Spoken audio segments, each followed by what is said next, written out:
जोहार आप सभी स्टूडेंट्स का आप सभी के YouTube channel Jharkhand math zone पर। मैं सचिन चंद्र आप सभी स्टूडेंट्स का स्वागत करता हूं आप सभी के YouTube channel Jharkhand math zone पर। तो पहले बच्चों आप सभी का स्वागत है लेक्चर नंबर 7 में। और ये जो है कि आज एक नया टॉपिक मैं शुरुआत करने जा रहा हूँ, इनडायरेक्ट मेथड्स। इनडायरेक्ट मेथड में मैं दो मेथड्स पढ़ाऊँगा। पहला तो जैकोबीज इटरेटिव मेथड्स, जिसका दूसरा नाम जो है कि इटरेटिव मेथड्स है, और दूसरा जो कि मैं सिखाऊँगा गॉस सीडल इटरेटिव मेथड। ठीक है, क्या सिखाऊंगा आपको? Gauss Seidel iterative method. और ये जैसे कि आपको पहला इनडायरेक्ट मेथड सिखाया। तो चलिए आइए, इनडायरेक्ट मेथड में मैं जो है कि सबसे पहले इटरेटिव मेथड शुरू करने जा रहा हूं, जिसका नाम जैकोबीज इटरेटिव मेथड भी है। ठीक है, देखिए इस चीज़ को, इस जैकोबीज इटरेटिव मेथड को पढ़ने से पहले, समझने से पहले आपको कुछ और भी चीज़ों के बारे में जानकारी होनी चाहिए। Before this we learn the concept of diagonal dominant. Diagonal dominant क्या होता है जरा देखिए। इफ़ वी हैव कोई मैट्रिक्स हमारे पास ऐसा कुछ है 3x3 रो का, 3x3 ऑर्डर का, A11 A12 ऐसा कुछ है, तो देखिए ये जो हमारा A11 एलिमेंट है, A22 एलिमेंट है, A33 एलिमेंट है ना, ये हमेशा क्या होना चाहिए? इन दोनों के सम से बड़ा होना चाहिए। A11 इन दोनों के सम से बड़ा होना चाहिए या फिर इक्वल होना चाहिए। तो जैसे कि A11 का मॉडुलस जो होगा या तो इक्वल हो या तो ग्रेटर देन हो A12 का मॉडुलस प्लस A13 के मॉडुलस से, मतलब दोनों के सम से बड़ा हो। और A22 ऐसा इसी प्रकार से A22 जो है वो क्या होना चाहिए? A21 और A23 के मॉडुलस से, मॉडुलस के सम से बड़ा होना चाहिए या फिर इक्वल होना चाहिए। ठीक इसी प्रकार से A33 में भी A33 का जो मॉडुलस है वो ग्रेटर देन होना चाहिए या फिर इक्वल होना चाहिए। इक्वल होना चाहिए किससे? तो यहाँ पर क्या हो जाएगा, देखिए ये जो A33 है, ये जो A33 है, तो रॉ 3 कॉलम 1 यहाँ पर होगा, यहाँ पर मिस्टेक हुआ था, रॉ 3 कॉलम 1। तो A33 जो है वो किससे बड़ा होना चाहिए और किसके इक्वल होना चाहिए? A33 A31 के मॉडुलस से और प्लस A32 के मॉडुलस से बड़ा, उसके सम से बड़ा या इक्वल होना चाहिए। तभी जाकर के हम इस A मैट्रिक्स को डायगोनल डोमिनेंट कहते हैं। Then we can say that matrix A is diagonal dominant. अगर नहीं समझ में आए तो इसका एग्जाम्पल लूँगा तो आपको समझ में आ जाएगा। ठीक है, देखिए note, Jacobi's iterative method apply when matrix is diagonally dominant. मतलब जैकोबीज इटरेटिव मेथड तभी हम लोग अप्लाई कर पाएंगे जब मैट्रिक्स हमारा डायगोनली डोमिनेंट रहेगा तब। लेकिन बहुत सारे ऐसे बुक्स भी हैं, ठीक है, जैसे कि कृष्णा पब्लिकेशन का जो बुक आते हैं, है ना, राजस्थान में, ठीक है ना, उसमें ये साफ साफ लिखा हुआ कि अगर मैट्रिक्स डायगोनली डोमिनेंट नहीं भी है तो भी हम लोग जो है कि जैकोबीज इटरेटिव मेथड को अप्लाई कर सकते हैं, है ना। उसमें क्या साफ साफ लिखा हुआ है कि अगर मैट्रिक्स डायगोनली डोमिनेंट नहीं भी है तो भी हम लोग जैकोबीज इटरेटिव मेथड को अप्लाई कर सकते हैं। लेकिन आपके लालजी प्रसाद जी के जो बुक है, जो कि आप लोग का यूनिवर्सिटी में फॉलो होता है, उसमें साफ साफ ये भी लिखा हुआ है कि अगर डायगोनली डोमिनेंट है, अगर मैट्रिक्स डायगोनली डोमिनेंट है तभी जाकर के आप जैकोबीज इटरेटिव मेथड लागू कीजिए। ठीक है, तो वैसा ही आपके एग्जाम में भी वैसा ही क्वेश्चन आएगा, डायगोनली डोमिनेंट वाला, तभी आप जो है कि जैकोबीज इटरेटिव मेथड लागू करेंगे। और बाई चांस मान लीजिए कि डायगोनली डोमिनेंट वाला क्वेश्चन नहीं आए तो उस केस में भी आप जो है कि अप्लाई कर सकते हैं। ठीक है, उसमें कोई पाबंद नहीं है। लेकिन याद रखिएगा आपके बुक में यही लिखा हुआ है कि अगर मैट्रिक्स डायगोनली डोमिनेंट है तभी जो है कि जैकोबीज इटरेटिव मेथड आप लागू कर सकते हैं। आइए डायगोनली डोमिनेंट को समझते हैं डेफिनेशन की मदद से। ये तो समझ ही गए होंगे, मतलब लीडिंग डायगोनल का जो वैल्यू है वो दोनों जो है कि रिमेनिंग जो है, जैसे कि A12 A13 है ना, इससे बड़ा या इक्वल होना चाहिए। ये जो है कि इन दोनों के सम से बड़ा या इक्वल होना चाहिए।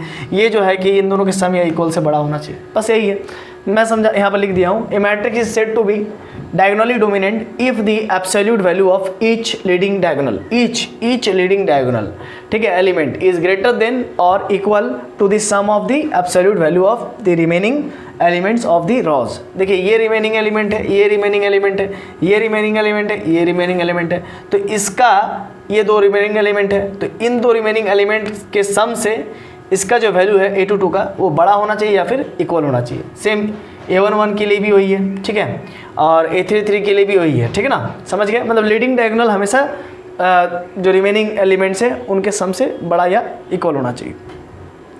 ठीक है, value of the remaining element of the row. देखिए एग्जांपल से समझ लीजिए। देखिए ये जो 13 है, 13 2 और 4 से बड़ा है, 2 और 4 को जोड़िए 6 होगा। तो 13 जो है कि 6 से बड़ा है। अब 9 देखिए, 9 जो यहाँ पर है वो 2 और 3 से बड़ा है, 2 और 3 मिलकर 5। और यहाँ पर 3 देखिए, ये जो 3 है, ये इक्वल है 3 के, है ना। 2 और 3, 2 और 1 और 2 को मिलाएंगे 3, तो ये इक्वल भी है, इक्वल भी हो सकता है ये जो लीडिंग डायगोनल के एलिमेंट्स, या फिर इससे बड़ा भी हो सकता है। दोनों ही स्थिति में इसको डायगोनली डोमिनेंट कहेंगे। और मान लीजिए बाई चांस ऐसा हो जाए, मान के चलिए यहाँ पर जो है कि सपोज कीजिए 2 के जगह पर -2 है, ठीक है। तो उस केस में क्या होगा, उस केस में 13 जो है तब भी देखिए बड़ा है, -2 अब +4, -2 का मतलब +2 + 4 हो जाएगा, ठीक है। तो ये कितना हो जाएगा, 6 हो जाएगा। तो भी आप देख सकते हैं कि 13 जो है कि 6 से बड़ा ही है, चाहे नेगेटिव में रहे या पॉजिटिव रहे उससे मतलब नहीं है। मेन हम लोग उसका एब्सोल्यूट वैल्यू को चेक करेंगे। एब्सोल्यूट वैल्यू कैसे निकालते हैं, तब मॉडुलस से निकालते हैं, समझ गए। तो चलिए आगे और भी 1-2 क्वेश्चन मैं दे रहा हूँ, ठीक है। इसके बाद आपको डायगोनली डोमिनेंट पूरा अच्छा तरीके से समझ में आ जाएगी, ठीक है। इसके बाद फिर मैं जैकोबीज इटरेटिव मेथड स्टार्ट करूँगा। तो चलिए अब आगे बढ़ते हैं, ठीक है बच्चों। आइए देखिए क्या कहता है क्वेश्चन में, check whether the system of equation is diagonally dominant, question mark कर दिया। If not then make it, मतलब पूछ रहा है कि जो मैं क्वेश्चन दे रहा हूँ आपको, जो आपको सिस्टम ऑफ इक्वेशन दे रहा हूँ वो डायगोनली डोमिनेंट है या नहीं है। अगर नहीं है तो इसको बनाइए। तो देखिए क्वेश्चन इस प्रकार से है, 3x प्लस, है ना, 3x plus 9y minus 2z equal to 10 और 4x plus 2y plus 13z equal to 19 और 4x minus 2y plus z equal to 3। तो आपको देखने से पता चल रहा है कि डायगोनली डोमिनेंट नहीं है, क्योंकि इसमें देखिए 9 यहाँ पर है, 9 यहाँ पर अगर रहता तो देखिए 3 जो है इन दोनों के सम से बड़ा नहीं है, इसलिए डायगोनली डोमिनेंट नहीं है। तो चलिए कैसे बनाएंगे, आइए देखते हैं। वी हैव गिवन, पहले इस चीज़ को लिख लीजिए, लिखने के बाद here the coefficient matrix is, तो 3 9 -2 लिख लीजिए, 4 2 13 लिख लीजिए, 4 -2 और 1 लिख लीजिए। और देखने से ही पता चल रहा था कि 3 जो है ना, ये इन दोनों से बड़ा होना चाहिए था या फिर इन दोनों के इक्वल होना चाहिए। तो 9 और 2 कितना हो जाएगा, 11 हो जाएगा। इसका मॉडुलस को जोड़िएगा, ठीक है ना। ऐसा नहीं कि 9 -2 करके 7 कर दीजिएगा, ऐसा नहीं। 9 + 2 11 है ना, क्योंकि मॉडुलस इसका जोड़ रहे हैं। और इसका 3, तो 3 जो है कि 11 से बड़ा नहीं होता, इसका मतलब ये डायगोनली डोमिनेंट नहीं है। जबकि A11 पे वैल्यू बड़ा होना चाहिए था या फिर इक्वल होना चाहिए था, which is not diagonally dominant, ठीक है। But if we write the given system as, लेकिन इस सिस्टम को अगर ऐसा लिखा जाए, इस सिस्टम को ऐसा लिखा जाए, आई कैसा लिखा जाए देखिए, 4x - 2y, मतलब इसको ऊपर कर दिया मैंने, 4x - 2y plus z equal to 3 कर दिया। और फिर इसके बाद इसको ρ1 को ρ2 में कन्वर्ट कर दिया, 3x + 9y minus 2z equal to 10 कर दे। और ये जो यहाँ पर आपको दिख रहा है प्लस वाला 4x + 2y, उसको नीचे ले आए, है ना, ρ3 की जगह पर ले आए, है ना। तो ये डायगोनली डोमिनेंट हो जाएगा। देखिए कैसे, हेयर द कोएफिशिएंट मैट्रिक्स 4 - 2 1 3 9 और -2, ठीक है, 4 2 और 13 हो गया। अब देख सकते हैं 4 इज, देखिए 4 जो होता है ना ग्रेटर है, 2 और 1 जोड़ेंगे तो कितना होगा, -2 का मॉडुलस +2 और 1 3 हो जाएगा। इससे बड़ा है, बड़ा या इक्वल होना चाहिए। फिर देखिए 9 को, देखिए 9 ये बीच वाले को, 9 भी जो है कि 3 और 2 का मॉडुलस के बड़ा है ना, 3 और 2 के मॉडुलस से बड़ा ही है, -2 के मॉडुलस से बड़ा है। 3 + -2 का मॉडुलस कितना हो जाएगा, 5 हो जाएगा, बड़ा है। इसके बाद 13 को देखिए, 13 भी जो है कि बड़ा है, 4 और 2 6 से, मतलब ये डायगोनली डोमिनेंट है ना, therefore it is diagonally dominant. आइए अब हम लोग डिस्कस करेंगे जैकोबीज इटरेटिव मेथड को, ठीक है। आइए तो इसको पहले आप उतार लीजिए। तो चलिए अब आगे बढ़ते हैं, है ना बच्चों। आइए देखिए आपके एग्ज़ाम में इस प्रकार से क्वेश्चंस आएगा, है ना। ये थ्योरम अगर प्रूफ करने वगैरह के लिए दिया जाए तो फिर क्या कीजिएगा वो मैं बता रहा हूँ, ठीक है। ऐसा लिखा रहेगा, डिस्कस जैकोबीज इटरेटिव मेथड, है ना। तो देखिए कैसे इसको डिस्कस करेंगे। Let us consider a system of linear equation a1x + b1y + c1z equal to d1। Equation 1 मान लीजिए a2x + b2y + c2z equal to d2। Equation 2 मान लीजिए a3x + b3y + c3z equal to d3। Equation 3 मान लीजिए। और एक बात note, this method is valid for n equations in n variables. मतलब ये जो मैंने यहाँ पर 3 इक्वेशंस लिया और 3 वेरिएबल्स लिया है, तो उसके लिए मैं इस चीज़ को मैं प्रूफ करने जा रहा हूँ, ठीक है, कि इटरेटिव मेथड में करते क्या है, जैकोबीज इटरेटिव मेथड में करते क्या है वो मैं बताने जा रहा हूँ, ठीक है। क्या करेंगे वो मैं बताने जा रहा हूँ। लेकिन और एक बात आप यहाँ पर ध्यान दीजिएगा, ये सिर्फ 3 वेरिएबल्स और 3 इक्वेशंस के लिए ही जो है कि सेटिस्फाइड करेगा, ये जरूरी नहीं है। मतलब ये फोर्थ इक्वेशंस भी रहेगा, फोर्थ वेरिएबल्स रहेगा, उसके लिए भी ये वैलिड है। ये n इक्वेशंस रहेगा और n वेरिएबल्स रहेगा, उसके लिए भी वैलिड है। साथ 10 इक्वेशंस है, 10 वेरिएबल्स है, उसके लिए तो वैलिड है ही है। और n इक्वेशंस और n वेरिएबल्स रहे तो उसके लिए भी वैलिड है। तो वही चीज़ मैं लिखा हूँ, this method is valid for n equations in n variables. और एक बात, ये इक्वेशन 1, 2 और 3, ये जो मैट्रिक्स बनेगा इसका coefficient matrix A1 B1 C1 A2 B2 C2 A3 B3 C3, ये डायगोनली डोमिनेंट होना चाहिए। क्या होना चाहिए? डायगोनली डोमिनेंट मैट्रिक्स होना चाहिए। तो इसका मतलब A1 का modulus is greater than equal to B1 का मॉडुलस प्लस C1 के मॉडुलस के सम के बराबर होना चाहिए A1 का मॉडुलस, या फिर उससे बड़ा होना चाहिए। ठीक इसी प्रकार से B2 जो है डायगोनल में है तो वो भी A2 और C2 के मॉडुलस के सम से बड़ा या इक्वल होना चाहिए। ठीक इसी प्रकार से C3 का भी जो मॉडुलस होगा, उसका भी जो मॉडुलस होगा, इसका जो एब्सोल्यूट वैल्यू होगा, ये A3 और B3 के मॉडुलस यानी कि मॉड के सम से बड़ा या इक्वल होना पड़ेगा। ठीक है, यह होना चाहिए। समझ गए? क्लियर है? This system is solve for x, y and z। मतलब इस सिस्टम को ध्यान दीजिएगा, ये जो सिस्टम है, ये जो सिस्टम है ना, ये जो सिस्टम है, ठीक है ना, इसमें हम लोग x, y और z का वैल्यू निकाल रहे हैं, है ना। अगर n इक्वेशंस और n वेरिएबल्स होता तो उस समय हम लोग x1 x2 x3 dot dot dot xn तक का वैल्यू निकालते हैं। लेकिन the system is solve for, ये सिस्टम को सॉल्व करने जा रहे हैं x, y एंड z के लिए बाय जैकोबीज इटरेटिव मेथड। किस मेथड के द्वारा? तो जैकोबीज इटरेटिव मेथड के द्वारा इसको सॉल्व करने जा रहे हैं। नाउ सॉल्विंग रिलेशन, अब हम लोग relation 1 and 2 and 3, relation 1 and 2 and 3, relation 1 and 2 and 3 को सॉल्व करने जा रहे हैं for x, y and z। तो किसके लिए? इक्वेशन 1, 2 और 3 को सॉल्व करने जा रहे हैं, तो रिस्पेक्टिवली x, y और z के लिए सॉल्व करने जा रहे हैं। देन वी गेट, तो देखिए जो भी डायगोनली डोमिनेंट के एलिमेंट है, जैसे कि यहाँ पर a1x डायगोनली डोमिनेंट, मतलब कि a1 b2 और c3 डायगोनली डोमिनेंट एलिमेंट है कह सकते हैं। तो इसमें जो x है ना, यहाँ पर x का वैल्यू निकालेंगे, यहाँ पर y का वैल्यू निकालेंगे, यहाँ से z का वैल्यू निकालेंगे।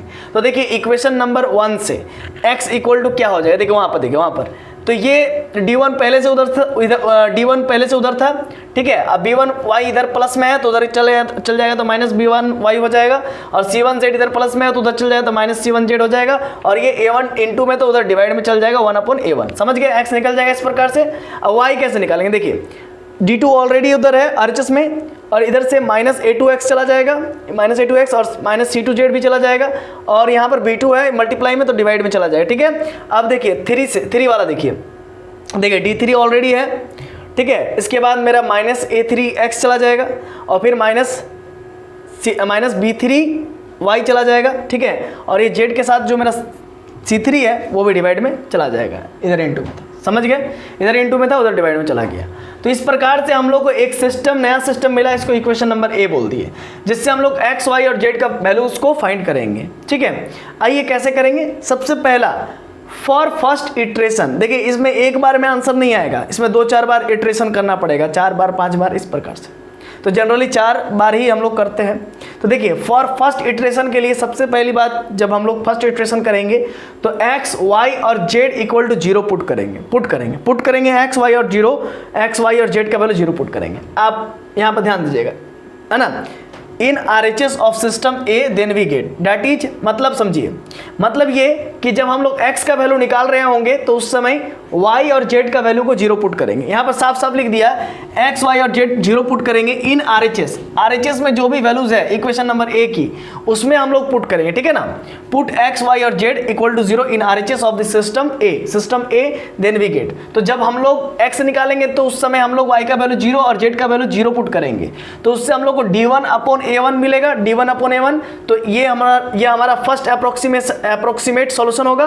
तो x1, इसी को हम लोग फर्स्ट, देखिए x1 को हम लोग फर्स्ट अप्रोक्सीमेट सॉल्यूशन कह रहे हैं, तो x1, y1 और z1 इसी प्रकार से निकलेगा।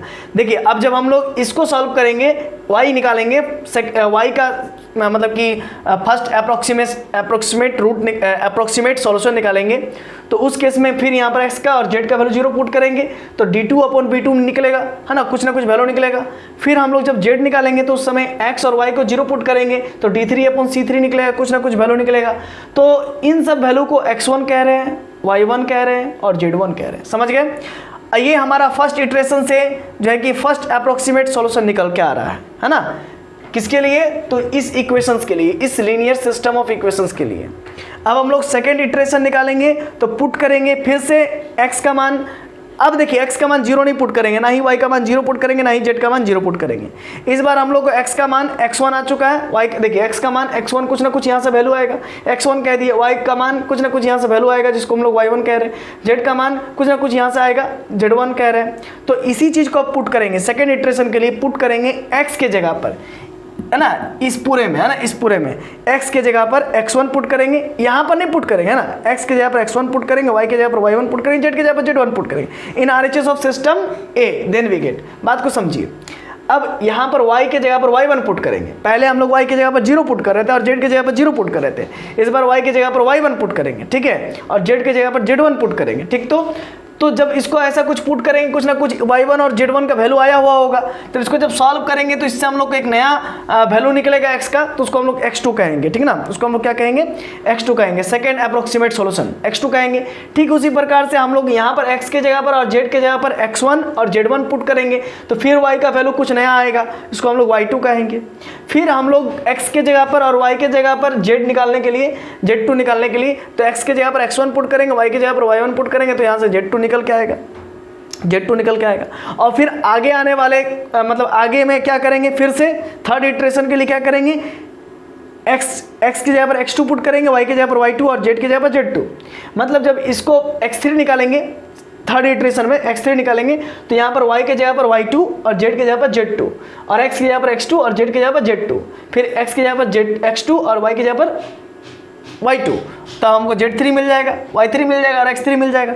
और यही प्रोसेस हम लोग बार बार रिपीट करते चले जाएंगे। चलिए इसके बारे में, इसी चीज़ को अब कितना बार करेंगे ना, तो इसको एक लाइन लिख करके इसको हम लोग इसको यहाँ पर टर्मिनेट करते हैं। चलिए पहले लिखिए, तो इतना लिख लिए, चलिए इसको इरेज कर दें। देखिए हम इरेज करेंगे अब,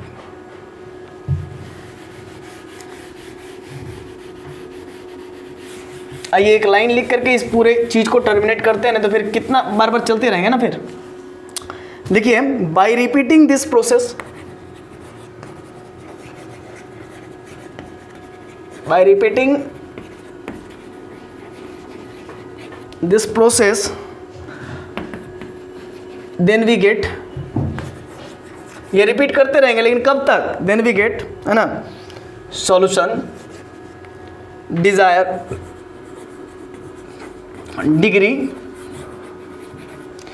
डिग्री ऑफ एक्यूरेसी, है ना। ये फिर हम लोग को क्या मिलेगा, इसका सॉल्यूशन मिलेगा, डिजायर डिग्री ऑफ एक्यूरेसी। मतलब एक पता चलेगा, हाँ भाई इतना करने के बाद जो भी हम लोग को अप्रोक्सीमेट वैल्यूज चाहिए होंगी, ठीक है, जितना तक हम लोग को अप्रोक्सीमेट करना पड़ेगा, है ना, अप्रोक्सीमेशन मतलब इटरेशन करना पड़ेगा। मान लीजिए 4 स्टेप दिया जाए या फिर 3 डेसिमल प्लेसेस तक इसको अप्रोक्सीमेट करना है, तो उसके अकॉर्डिंग फिर हम लोग डिजायर डिग्री ऑफ एक्यूरेसी तक इसको रिपीट करते चला जाएंगे, ठीक है। तो ऐसा ये चीज़ समझ में आ रही होगी, और अगर टाइम बचेगा तो इसी में हम इसको एक एग्जाम्पल से क्लियर कर देना चाहेंगे। 18 मिनट हुआ है, थोड़ा सा रुकिए तब। जी मैंने देखा बच्चों, है ना, कि इस वीडियो लेक्चर में इसको पूरा हम लोग कंप्लीट नहीं कर पाएंगे, मतलब इसके जो क्वेश्चंस हैं, ठीक है। तो चलिए आगे आने वाले वीडियो लेक्चर में इसके क्वेश्चंस को मैं डिराइव करूंगा, है ना, डिराइव नहीं करूंगा मतलब बताऊंगा आपको, ठीक है। एक क्वेश्चंस बताऊंगा और बाकी बात आपको बनाने के लिए दूंगा। तो चलिए मिलते हैं, तब तक के लिए जोहार, खुश रहिए, आबाद रहिए, पढ़ते रहिए, धन्यवाद।